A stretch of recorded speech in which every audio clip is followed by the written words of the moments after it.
ഒരുപക്ഷെ U G C NET ആസ്പിറൻസിന് maths data interpretation എന്ന് പറയുന്ന 2 മൊഡ്യൂളുകൾ പോലെ വളരെ ഇമ്പോർട്ടൻ്റ് ആയ എന്നാൽ എല്ലാവരെയും പൊതുവെ കുഴപ്പിക്കുന്ന മറ്റൊരു മൊഡ്യൂളാണ് ലോജിക്കൽ റീസണിങ് എന്ന് പറയുന്നത്. നമ്മുടെ വോൾ ജനറൽ പേപ്പറിൻ്റെ 10 മൊഡ്യൂൾസിൽ ഒരുപക്ഷെ ആസ്പിറൻസിന് ഏറ്റവും കൂടുതൽ കൺഫ്യൂഷൻ വരുന്ന, എക്സാമിൻ്റെ ക്വസ്റ്റ്യൻ കിട്ടിക്കഴിഞ്ഞാലും ഇതിൻ്റെ ആൻസർ ഏതാണ് എന്ന് നിരന്തരമായി പലരോടും ചോദിക്കുന്ന, എന്നിട്ടും ആൻസർ കിട്ടാത്ത ഒരു മൊഡ്യൂളാണ് ലോജിക്കൽ റീസണിങ് എന്ന് പറയുന്നത് അല്ലേ.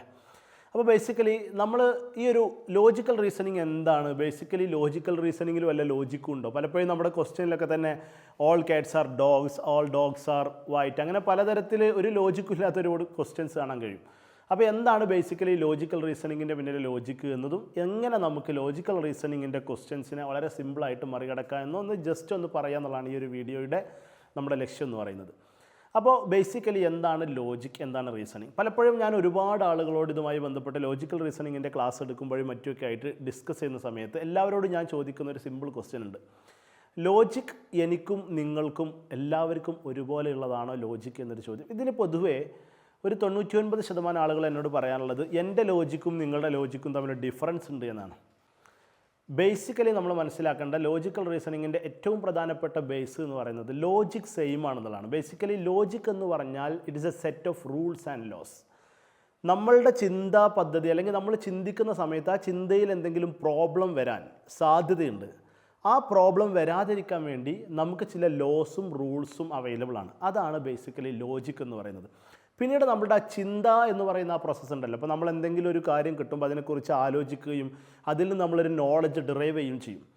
ഈ ഒരു ചിന്തിക്കുന്ന പ്രോസസ്സിനെ നമ്മൾ റീസണിങ് എന്നാണ് പറയുക. റീസണിങ് ഒരു പക്ഷേ എൻ്റെ റീസണിങ്ങും നിങ്ങളുടെ റീസണിങ്ങും തമ്മിൽ വ്യത്യാസങ്ങൾ ഉണ്ടാവാം. കാരണം നമ്മൾ ലോജിക്കിനെ കൃത്യമായിട്ട് ഉപയോഗിക്കുന്ന ആളുകളും ലോജിക്കിൻ്റെ സമയത്ത് ലോജിക്കിൽ പ്രോബ്ലം വരുമ്പോൾ ഫാലസീസ് കമ്മിറ്റ് ചെയ്യുന്ന ആളുകളും ഉണ്ടാവും. അപ്പോൾ സ്വാഭാവികമായിട്ടും ഫാലസീസ് കമ്മിറ്റ് ചെയ്യാത്ത ലോജിക്കിൽ വരുന്ന തെറ്റുകളാണ്, എറേഴ്സിനെയാണ് നമ്മൾ ഫാലസി എന്ന് പറയുക. അപ്പോൾ ഇങ്ങനെ തെറ്റുകളൊന്നും വരുത്താതെ ഒരാൾ ലോജിക്ക് കൃത്യമായിട്ട് തൻ്റെ റീസണിങ്ങിൽ ഉപയോഗിച്ചാൽ അയാൾക്ക് കിട്ടുന്ന റിസൾട്ട് ഒന്നും, എന്നാൽ ഫാലസീസൊക്കെ കമ്മിറ്റ് ചെയ്തുകൊണ്ട് റീസണിങ് എന്ന് പറയുന്ന പ്രോസസ്സ് അല്ലെങ്കിൽ ചിന്ത ഒരാൾ കൊണ്ടുവന്നാൽ അയാൾ കിട്ടുന്ന റിസൾട്ട്, ഫൈനൽ റിസൾട്ട്, ഔട്ട്കം ഡിഫറൻറ്റും ആയിരിക്കും. അവിടെയാണ് റീസണിങ്ങിൽ നമുക്ക് വ്യത്യാസം വരുന്നത്. പക്ഷേ ലോജിക്ക് എന്ന് പറഞ്ഞാൽ ഏതൊരു മനുഷ്യനും അവൻ ചിന്തിക്കുന്ന സമയത്ത് ആ ചിന്തയിൽ തെറ്റ് വരാതിരിക്കാൻ വേണ്ടിയിട്ട് അവൻ നിർബന്ധമായിട്ടും സൂക്ഷിച്ചു വെക്കേണ്ട അല്ലെങ്കിൽ ചിന്താ പദ്ധതിയിൽ സൂക്ഷിക്കേണ്ട ചില റൂൾസ് ആൻഡ് റെഗുലേഷൻസിനെയാണ് അല്ലെങ്കിൽ ലോസിനെയാണ് നമ്മൾ ലോജിക്ക് എന്ന് പറയാം. അപ്പോൾ ബേസിക്കലി നമ്മൾ ലോജിക്കൽ റീസണിങ്ങിൽ എന്താണ് ലോജിക്ക് എന്ന് മനസ്സിലാക്കി കഴിഞ്ഞാലാണ് ഇത് certain ക്വസ്റ്റ്യൻസ് ലോജിക്കൽ റീസണിങ്ങിൻ്റെ പാർട്ടെന്ന് വരുമ്പോൾ നമുക്ക് ആൻസർ ചെയ്യാൻ കഴിയുള്ളൂ. അപ്പോൾ നിങ്ങൾക്ക് ലോജിക്ക് എന്താണ് എന്ന കാര്യം ക്ലിയർ ആയിട്ടുണ്ടാവുമെന്നാണ് ഞാൻ വിശ്വസിക്കുന്നത്. ഇനി നമുക്ക് യു ജി സി നെറ്റ് എക്സാമിൻ്റെ ആസ്പെക്റ്റിലേക്ക് വരുമ്പോൾ ലോജിക്കൽ റീസണിങ്ങിൽ നിന്ന് സാധാരണഗതിയിൽ നമുക്ക് 5 ക്വസ്റ്റ്യൻസ് വരാറുണ്ട്. ഈ 5 ക്വസ്റ്റ്യൻസിൽ ബേസിക്കലി ക്വസ്റ്റ്യൻ കാണുമ്പോൾ തന്നെ നമുക്ക് ഒരു ലോജിക്കും ഇല്ലാത്ത ഒരുപാട് ക്വസ്റ്റ്യൻസ്, ഞാൻ ഓൾറെഡി പറഞ്ഞല്ലോ, ഓൾ കാറ്റ്സ് ആർ ഡോഗ്സ് എന്നൊക്കെ ആവും വരിക.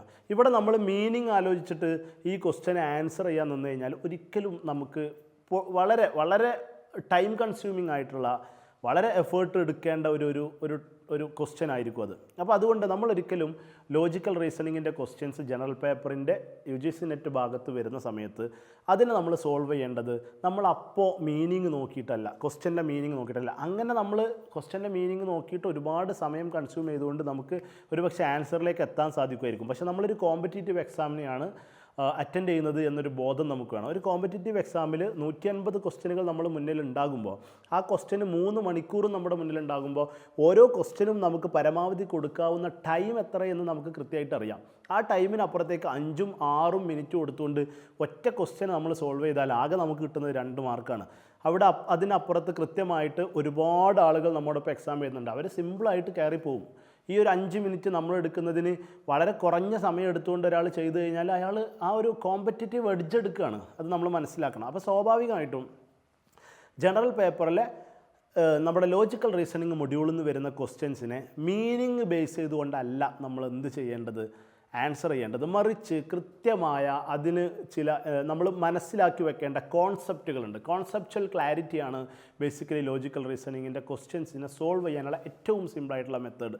ഇപ്പോൾ ലോജിക്കൽ റീസണിങ്ങിന് നമ്മുടെ മുന്നിലൊരു സിലബസ് ഉണ്ട്. ഇന്ത്യൻ ലോജിക്ക് നമ്മുടെ സിലബസിൽ വരുന്നുണ്ട്. അതുപോലെ തന്നെ നമ്മുടെ സിലോജിസം ക്വസ്റ്റ്യൻസ് സോൾവ് ചെയ്യാനുള്ള mood and figure method, analytical method, അങ്ങനെ ഒരുപാട് മെത്തേഡ്സൊക്കെ നമ്മുടെ മുന്നിൽ വരുന്നുണ്ട്. പിന്നെ പൊതുവെ വ്യാപകമായിട്ട് കാണുന്ന സ്ക്വയർ ഓഫ് ഒപ്പോസിഷൻ, അതുപോലെ തന്നെ കാറ്റഗോറിക്കൽ പ്രൊപ്പോസിഷൻ, ഇതിൻ്റെയൊക്കെ ക്വസ്റ്റ്യൻസ് വരാറുണ്ട്. ഇതൊക്കെ ബേസിക്കലി ഇതിൻ്റെ കോൺസെപ്റ്റുകൾ ക്ലിയർ ആക്കുക എന്നതാണ് ഇത്തരം ചോദ്യങ്ങളെ ആൻസർ ചെയ്യാനുള്ള ഏറ്റവും സിമ്പിളായിട്ടുള്ള മെത്തേഡ് എന്ന് പറയുന്നത്. കോൺസെപ്റ്റ് ക്ലിയർ ആയി എന്തിനാണ് മൂഡ് ആൻഡ് ഫിഗർ നമ്മൾ യൂസ് ചെയ്യുന്നത്, മൂഡ് ആൻഡ് ഫിഗർ യൂസ് ചെയ്തിട്ട് ഒരു ക്വസ്റ്റ്യൻ എങ്ങനെയാണ് സോൾവ് ചെയ്യുന്നത് എന്ന കോൺസെപ്റ്റ് മനസ്സിലാക്കി കഴിഞ്ഞാൽ പിന്നെ എങ്ങനെ ക്വസ്റ്റ്യൻ വന്നാലും നമുക്ക് ഈ മൂഡ് ആൻഡ് ഫിഗറിൻ്റെ ഈ അപ്ലിക്കേഷൻ ലെവലിലേക്ക് ആ ക്വസ്റ്റ്യന് ജസ്റ്റ് അങ്ങ് വെച്ച് കൊടുത്താൽ മതി. ഫാലസീസിൻ്റെ കേസിലൊക്കെ നോക്കുമ്പോൾ ഒരുപാട് ക്വസ്റ്റ്യൻസ് നമുക്ക് വരാറുണ്ട്. ഈ ക്വസ്റ്റ്യനിൽ വന്നിട്ടുള്ള കമ്മിറ്റ് ചെയ്തിട്ടുള്ള ഫാലസി എന്താണെന്ന് ചോദിച്ചിട്ട്. അപ്പോൾ നമ്മൾ ഓരോ ക്വസ്റ്റ്യൻ വായിച്ച് നോക്കിയിട്ട് അവിടെ എന്താണ് ഫാലസി എന്ന് തിരയുന്നതിന് പകരം ഫോർമൽ ആൻഡ് ഇൻഫോർമൽ ഫാലസീസിലെ ഡിഫറൻറ്റ് പൊതുവെ ചോദിക്കപ്പെടുന്ന ടൈപ്പ് ഓഫ് ക്വസ്റ്റ്യൻസ് അല്ലെങ്കിൽ അതിൻ്റെ കോൺസെപ്റ്റുകൾ നമ്മൾ ആദ്യം മനസ്സിലാക്കുക. ആ കോൺസെപ്റ്റുകൾ നമ്മൾ മനസ്സിലാക്കി കഴിഞ്ഞാൽ പിന്നെ സിമ്പിളായിട്ട് ഒരു ക്വസ്റ്റ്യൻ കാണുമ്പോൾ തന്നെ അതിൻ്റെ മീനിങ് നമ്മൾ മനസ്സിലാക്കുമ്പോൾ തന്നെ എന്താണ് ഇവിടെ കമ്മിറ്റ് ചെയ്തിട്ടുള്ള ഫാലസി എന്ന് നമുക്ക് ഏതൊരാൾക്കും ക്ലിയർ ആയിട്ട് മനസ്സിലാക്കാൻ കഴിയും. ഇതാണ് ലോജിക്കൽ റീസണിങ്ങിൻ്റെ ക്വസ്റ്റ്യൻ്റെ അല്ലെങ്കിൽ ആ ക്വസ്റ്റ്യൻ ആൻസർ ചെയ്യാനുള്ള ഒരു ബേസിക് നമ്മളുടെ ഒരു തോട്ട് പ്രോസസ് അല്ലെങ്കിൽ ഒരു സ്ട്രക്ചർ എന്ന് പറയുന്നത്. ഒരിക്കലും നമ്മൾ ഒരുപാട് ക്വസ്റ്റ്യൻ കണ്ടിട്ട് അതിൻ്റെ മീനിങ് മനസ്സിലാക്കിയിട്ട് ആൻസറിലേക്ക് പോകുന്ന രീതിയല്ല ലോജിക്കൽ റീസണിങ് വേണ്ടത്. ചിലപ്പോൾ നമുക്ക് അങ്ങനെ ഒരു ആൻസറിൻ്റെ ക്വസ്റ്റ്യൻ്റെ മീനിങ് മനസ്സിലാക്കിയിട്ട് ആൻസർ ചെയ്യാൻ കഴിയുമായിരിക്കും. പക്ഷെ അത് വളരെ ടൈം കൺസ്യൂമിംഗ് ആയിരിക്കും. ടൈം കൺസ്യൂമിംഗ് ആവുക എന്ന് പറഞ്ഞാൽ കോമ്പറ്റേറ്റീവ് എഡ്ജ് നിങ്ങൾക്കില്ല എന്നാണ് അതിൻ്റെ അർത്ഥം.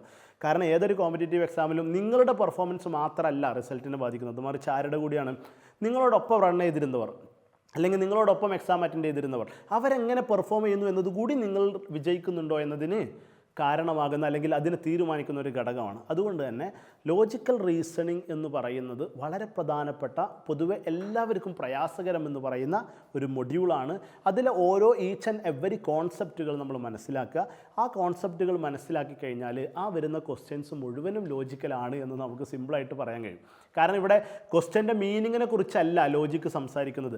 ക്വസ്റ്റ്യൻ്റെ മീനിങ് എന്തോ ആവട്ടെ, ഓൾ കാറ്റ്സ് ആർ ഡോഗ്സ് എന്ന ക്വസ്റ്റ്യൻ തന്നെ ആയിരിക്കാം. പക്ഷെ അവിടെ ഇമ്പോർട്ടൻ്റ് ആകുന്നത് ഈ ഓൾ എന്ന് പറയുന്ന യൂണിവേഴ്സൽ അഫർമേറ്റീവ് ആയിട്ടുള്ള സെൻറ്റൻസ് ആണ്. അല്ലെങ്കിൽ യൂണിവേഴ്സൽ അഫർമേറ്റീവ് ആയിട്ടുള്ള ഓൾ എന്ന് പറയുന്ന ആ ഒരു ജസ്റ്റ് ഓൾ എന്ന് പറയുന്ന ഒരു എന്ത് മാത്രമാണ്, ആ സിമ്പിൾ മാത്രമാണ്.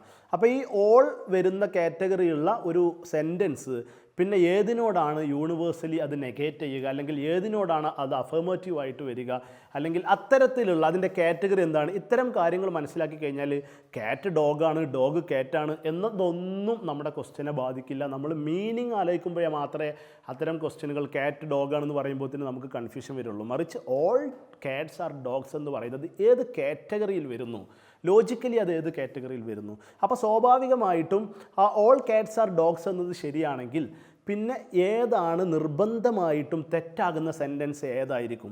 നോ കാറ്റ്സ് ആർ ഡോഗ്സ് എന്ന സെൻറ്റൻസ് സ്വാഭാവികമായിട്ടും തെറ്റായിരിക്കും. കാരണം ഇവിടെ യൂണിവേഴ്സൽ ആയിട്ടുള്ള ഓൾ എന്ന് പറയുന്നത് അവിടെ വന്നിട്ടുണ്ട്. ആ സെൻറ്റൻസ് ശരിയാണെങ്കിൽ പിന്നെ നോ കാറ്റ്സ് ആർ ഡോഗ്സ് എന്നുള്ളത് എന്തായാലും ശരിയാകുമെന്ന് നമുക്കറിയാം. ഇത് നമ്മൾ സ്ക്വയർ ഓഫ് ഒപ്പോസിഷൻ വെച്ച് തെളിയിക്കുന്നതാണ്. അപ്പോൾ അവിടെ കോൺസെപ്റ്റാണ് മനസ്സിലാക്കേണ്ടത്, അല്ലാതെ മീനിങ് അല്ല. മീനിങ് മനസ്സിലാക്കിയാൽ ഒരുപാട് ടൈം കൺസ്യൂമിംഗ് ആയിരിക്കും. അതുകൊണ്ട് ലോജിക്കൽ റീസണിങ്ങിനെ കുറിച്ച് അവസാനമായിട്ട് പറയാനുള്ളത് എല്ലാ ക്വസ്റ്റ്യൻസും ലോജിക്കലാണ്.